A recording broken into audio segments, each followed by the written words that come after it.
Yo, Blossom back. Welcome back to Overrated or Overpowered. Yes, another update. And of course, we are back to one of the most successful series on the channel. As always, thank you so much for the support, especially for these. They take a long time to make, but here we are. 2 weeks. 2 weeks, right, since we've had the update. And I was hoping that we would get a lot of times already, but there are actually a lot of cars from this update that still didn't have many times. So there were a few cars that I wanted to review today where I still couldn't. So, you know, I'll point them out in today's video. I hope by the time we make the second part, there will be more to work with. But anyway, guys, as always, let's turn off the camera and let's get into today's video. As always, we got 9 cars that we want to cover, and we're going to start off with this one right here, the Mini Cooper S Challenge 210. As always, if you watched the guidebook to German Powerhouse, a video that I made about a week and a half ago, the Mini Cooper was a bit of a surprise because this is the Super Air with the most MRA in the update. So I wanted to see if this was actually a dragster in disguise, although it had 83 handling stock. So, as always, I put it straight into the drag spec category against other German Powerhouse Super Rares, and as you can see, the Mini Cooper S Challenge 210 is pretty decent actually. It's the best car for the half mile, 1 mile, 0 to 100, and 0 to 120. So, yes, technically, if you want a dragster for this update, I would definitely look into a drag spec version of the Cooper S, as well as a drag spec version of the BMW 7 Series, the RQ45 that you see at the bottom of the table. You don't really need anything else. Everything else is like a 323 or a 233 kind of situation. But yeah, 332 might be the way to go in this car. But how does it do on any other track set as a 323? Well, unfortunately on the twisty track sets, you can see that the Mini Cooper, not that great, right? At a 233 or a 323, the only thing it really wins is the twisty circuit. But everything else is losing to an RQ48, right? The Mini Cooper S works. It's also losing to the BMW 4 Series, for example. So honestly, I see more value in this Mini Cooper as a dragster than a twisty car when it comes to German Powerhouse. I mean, the times don't lie. Now, when we look at it from like an open standpoint, like German Super Rares that are also medium ground clearance, how good is the Mini actually? Well, it's got like 3rd place on half mile, 3rd place on 1 mile, 3rd place on 0 to 100, 2nd place on 0 to 120. But it still loses to like a drag spec version of the BMW M5. It even loses to a 323 version of the BMW M5. So in a general German scenario, the Mini Cooper isn't much of a dragster anymore. You know, it's really just reserved for German Powerhouse. Even in the twisty scenarios, it's not really that good against other Mini Coopers, right? The prize Mini Cooper S Works GP is a better car across the board. It actually is a clean sweep, as you can see. The Cooper S Challenge at 323, it will get you a little bit of like car park, G-force rolling, city streets small, but honestly, you're better off using the RQ48s, the Cooper S Works 210, or the JCW Coupe as well. So yeah, not the best twisted car if you ask me. Overall, this is a very, very strange car. This is a dragster for German Powerhouse. That's it. It is a German Powerhouse drag car, and it also does relatively well on a fast circuit, but overall, I think it's slightly under average. Like, I know it has this weird niche, and as long as we have German Powerhouse events, this car might be relatively useful, or even like a mini drag event. But outside of that, I mean, at the end of the day, they're going to be better options to use, right? There are better German dragsters out there, okay? There are better German Powerhouse dragsters out there as well. Not super rare, but there are better ones that are in higher RQ. How often are you going to find yourself needing to use a Mini Cooper for the drags? Not too often. I think it's slightly under average. I don't think it's a terrible car. Honestly, it could get by as a 48. If it was 48, I would put it like slightly above average actually, but since it's a 49, but it's losing to 48s on Twisty's track sets, yeah, I think it's slightly under average in my opinion. Alright, moving on. BMW 325xi. This one's up next. So it's 4-wheel drive in standard, so it already tickles my fancy, right? So how well does it perform? Well, it hits above its weight. It's beating the RQ61, 56, and even the 54 on car park, G-force, and slalom, so that's already a good start. And honestly, if I took away the RQ61s and 56s from the update, the BMW 3 Series that we're looking at, the RQ53, actually does a pretty decent job on the super twisty track sets, as you can tell from the times. That being said, and this came to my surprise, when you put it up against German standards in general, it actually loses to the Audis. Yes, it is losing to an Audi A7, which is, I believe, a lot heavier. I don't remember the weights by heart, But yeah, I'm genuinely surprised to see the Audi A7 beating out the BMW 3 Series on things like the G-force and the car park. And well, I mean, the 3 Series still wins in the slalom, which is pretty nice. But it's really rare to see a car lose to an Audi, to be honest. Like, that's not even a high benchmark, right? So that's not a good look for the BMW, I would say. BMW's standard tire RQ range, as you can see, is still pretty decent, though. It hits above its weight. It's beating cars below and above in RQ. It's beating an RQ 56, the 55, the 54, all from the same update as well, beating out some of the cars from the bottom as well. So, you know, it's a strange place. Where do I put the 3 Series? On the one hand, if you use it in the right places, right, like, you know, car park and G-force and slalom, it will be pretty good. And it does hit above its weight when it comes to German powerhouse and when it comes to BMWs. But the funny thing is, you put it in the German niche, it will lose to an Audi, which is absurd. But yeah, I would still think it's slightly above average. It can hit above its weight, but you gotta know what niches to put it in. So that's really interesting to see this thing actually lose to an Audi A7. All right, next car we're gonna look at, we're staying with the 3 Series here, the BMW 320i ETCC, the E46. So this car is fantastic. I am stuck. I mean, by the time I make this video, I believe the German Powerhouse Challenges, they will end in just about 45 minutes. And I will not be able to finish the performance tire challenge because it's gate kept by 2 performance tire cars, the BMW 320i that we're looking at right now, as well as this RQ61 Z4, which I think is really stupid challenge design. I genuinely think it's really stupid challenge design, but that's a rant in itself, right? The odds of getting these 2 cars are very low because most of the cars in this update are either all surface or standard tires when I'm talking about, you know, the ultra rares in this update at least. But anyway, German Powerhouse Performance Tire and Slick. As you can see, this RQ62 is hitting above its weight. It is beating the 71s in some Dragsters like the car park, slalom, and well, actually no, I can't even say that. I can't even say that it's really beating the 71s. It's beating the M2 Coupe, but we're not giving. You see, the M4, one of the cars, like I said earlier on, you know, it's been 2 weeks in the update. People got this car fully upgraded, but no one's putting in the times. So I can't even, you know, use that car as a benchmark for anything if the times are not there. There are a few cars where the times are not on Top Drive's records yet, but as always, as an ultra rare, the 320i is head above heels, right? You won multiple of this, you know, 323, 233, you'll be good for any kind of low ground clearance performance tire German Powerhouse has to offer, more or less. Now moving on the drags. Okay, so on the drags, not much of a dragster. The Z4 is the better car to use, fair enough. The 320i clearly is a twisty car. German performance, slick, and ultra rare. So performance tires, slick, and ultra rare cars. The 320i is fantastic. It's beating out things like the Vauxhall OPC Extreme, which it should be. It's 10 RQ higher for crying out loud. But it's also beating out like the RQ64 Porsche 911 GT3. It's beating out the BMW M6 convertible as well, which I think is pretty impressive, honestly. It's also beating out, you know, more of the Porsches, some of the Mercs here and there. It beats out the Roof 3400S as well, and most Traxxas as well. It's pretty dominant, right? The BMW 320i honestly is in a bit of a niche of its own, being a slick tire, twisty specialist German car. There are not a lot of German cars that kind of fit those requirements if you kind of look at it. I think there are some Japanese cars that will give it a run for its money, but when it comes to German performance tires, dude, I mean, honestly, or performance and slick tires, this car is going to be in a league of its own. But yeah, we open up the floodgates, right? And as you can see, this is where the BMW takes a couple of hits. It's good on like car park, against this bigger comparison against things like the Renault Twin Run and the 340R. It beats the 340R in car park, which is pretty impressive.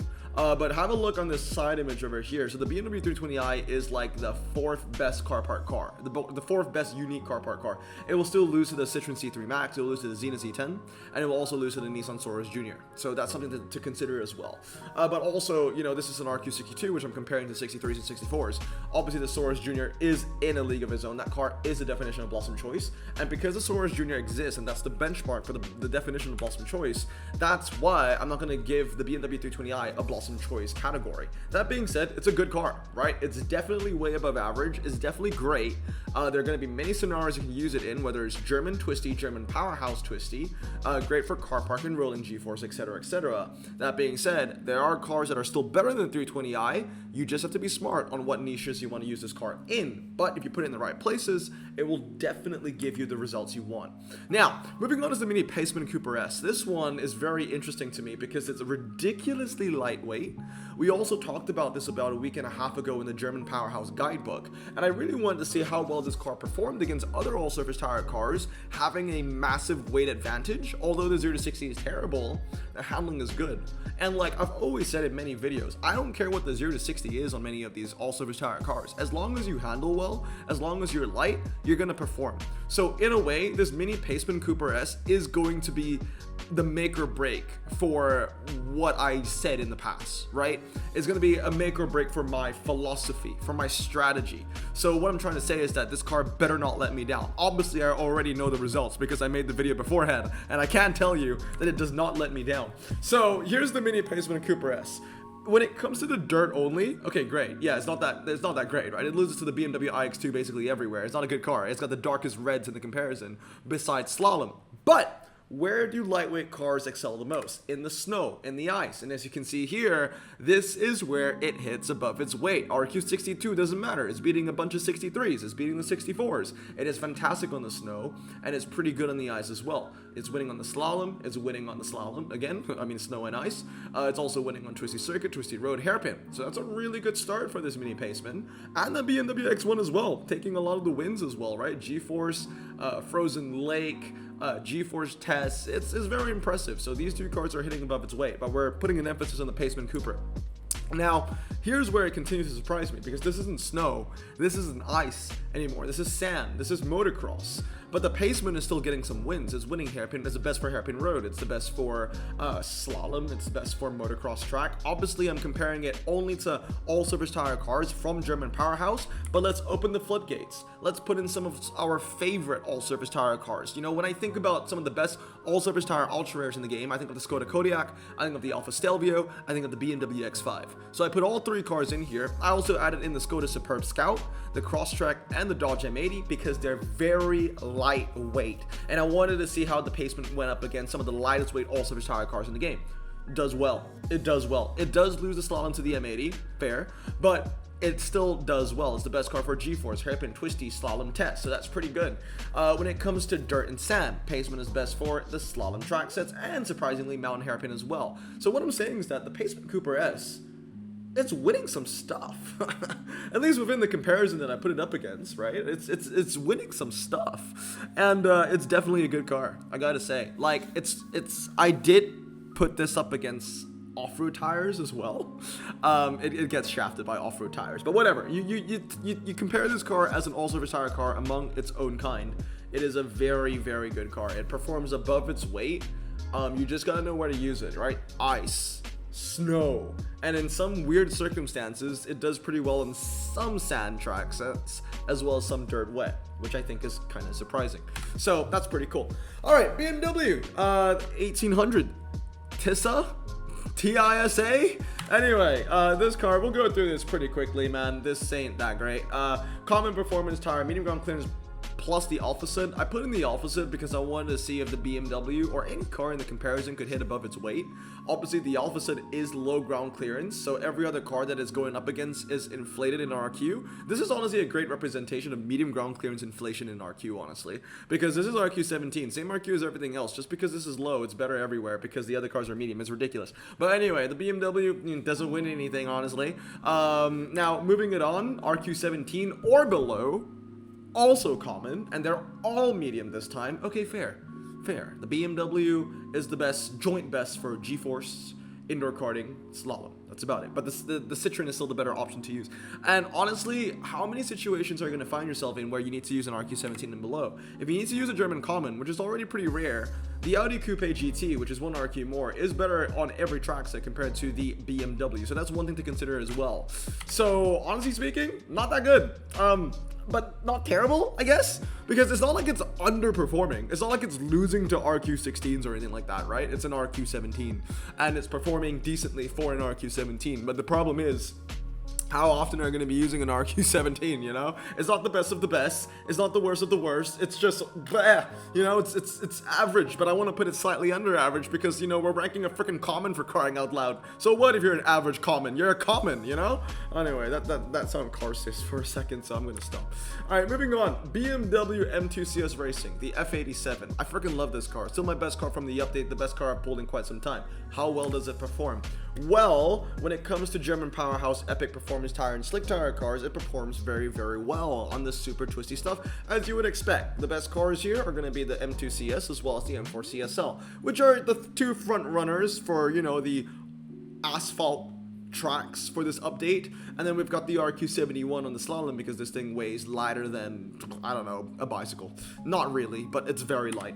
Anyway, moving on to German cars, so not German powerhouse, but just German cars in general. The M2 CS is still very strong. It's beating out cars like the 911 RSR, the 94 Carrera GTP.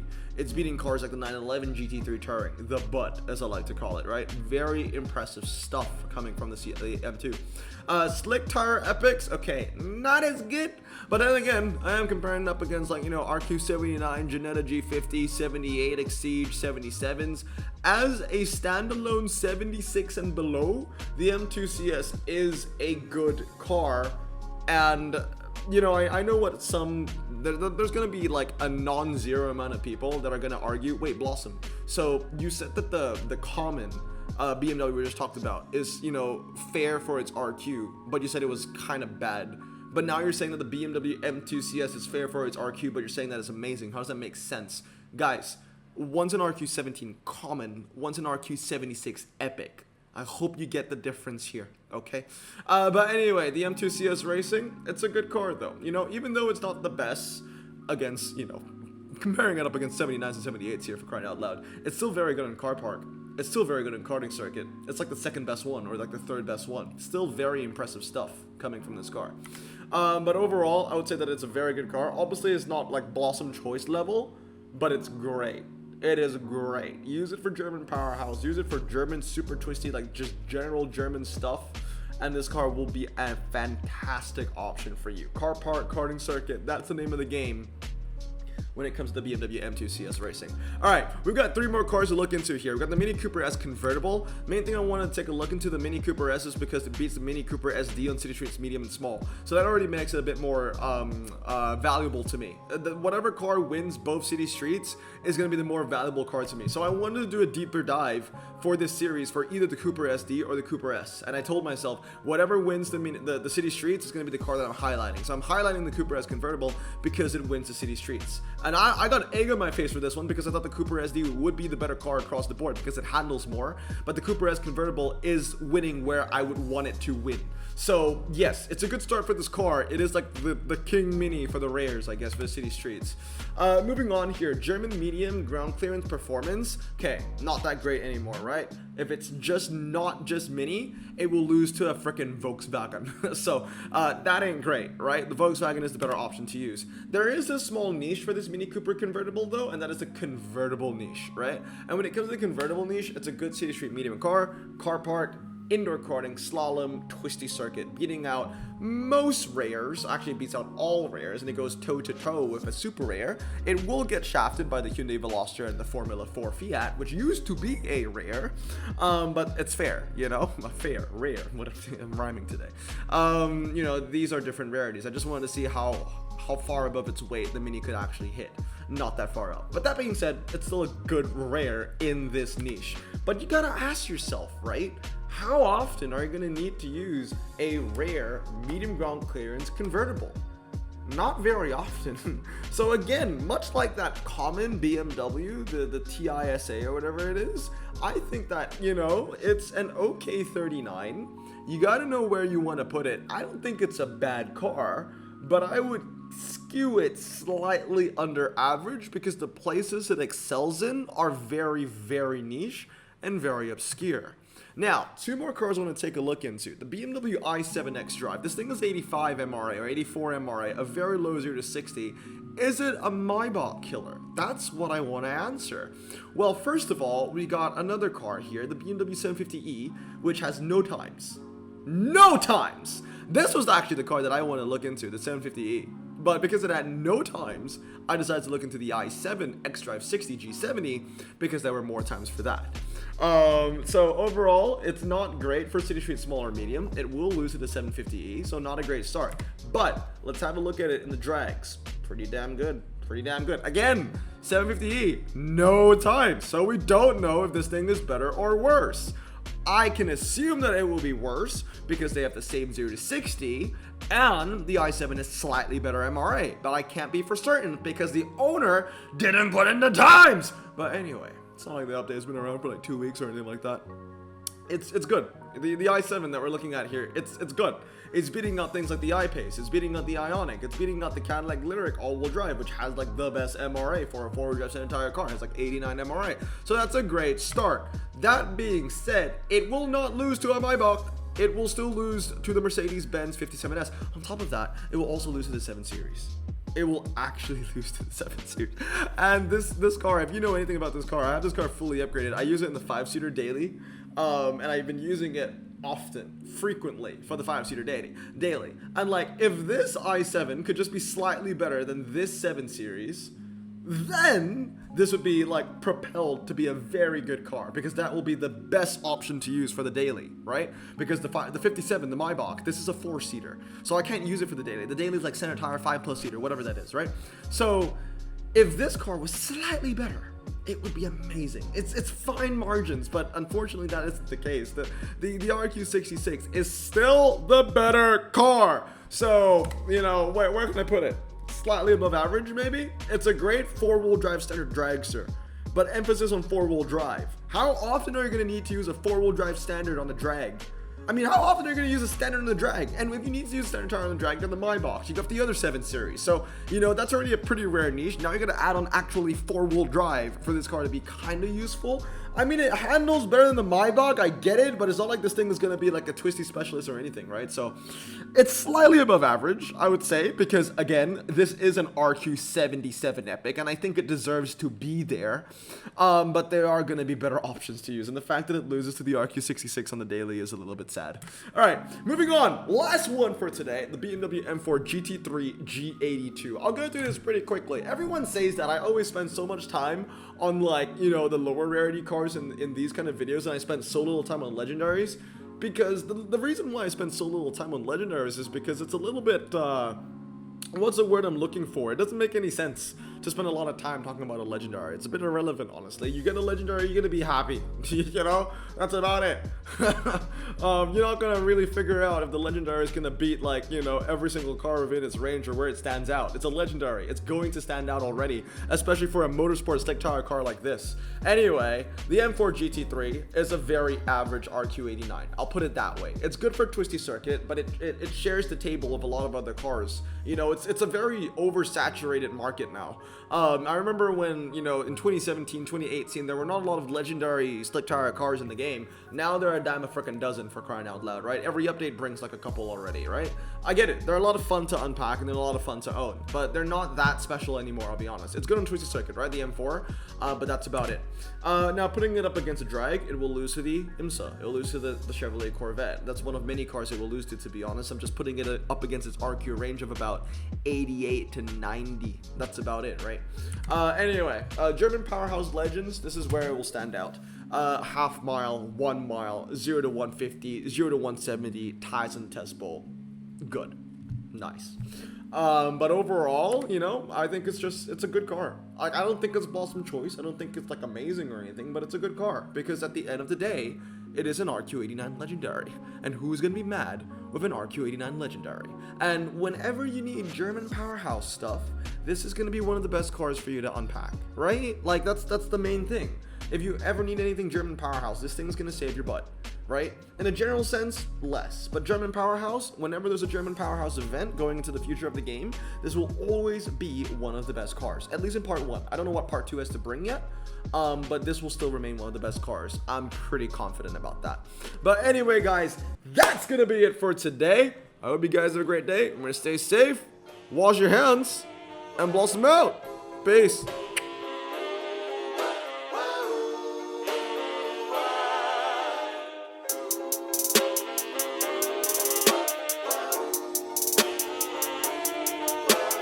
Bro, this song just makes me so happy. Me too.